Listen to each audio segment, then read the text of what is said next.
The following question is taken from Element 1, Workplace Hazards and Risk Control, and is covered in 1.2. Outline measures an employer might consider to minimise the risk of violence against employees. You have 8 minutes to answer this question, and your time starts now.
This question asked you to outline measures that an employer could consider to minimise the risk of violence against employees.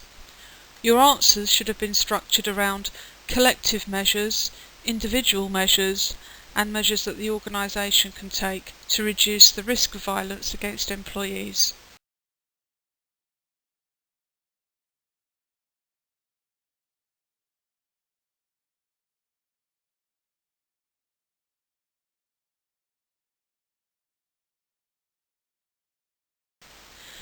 Let's now take each of these issues in turn. Collective measures are those that protect all of the workforce, and they can include design features such as screens or counters between staff and clients, installing CCTV systems or panic alarms in strategic places such as under desks, as well as effective communication systems, which might include things like boards to provide details of waiting times for appointments so that clients don't get angry at the lack of information. You could also inform clients who telephone you that their calls are being recorded to reduce the likelihood of verbal abuse. Cash collection companies can be used instead of sending staff to the bank with large amounts of cash. Security staff on the premises can be used as a deterrent, and you should also avoid lone working in hazardous situations, and a company could also advertise that they have a zero tolerance policy and that they will exclude any offenders from the premises. Individual factors that could be considered are those that protect an individual member of staff, and that can include selecting the right sort of staff for particular roles. For instance, using someone who's physically imposing for a bouncer role, checking who comes in and out of a building, perhaps at a nightclub or a pub. Training all staff in conflict management so that each member of staff is able to diffuse a situation before it develops. Ensuring that individual staff know how to use lone working systems that have been provided to protect them, including reporting any problems that occur. On the organisational level, a violence and aggression policy can be provided, which would be effective when it's supported and promoted by managers at all levels. This should include sanctions to prevent bullying and harassment between employees and managers within the workforce, so that violence is not supported at any level. There should also be a system in place for management to monitor and review the control measures that have been introduced, and this will include testing alarms, CCTV systems and lone working systems, and making sure that staff are adequately trained in conflict management techniques.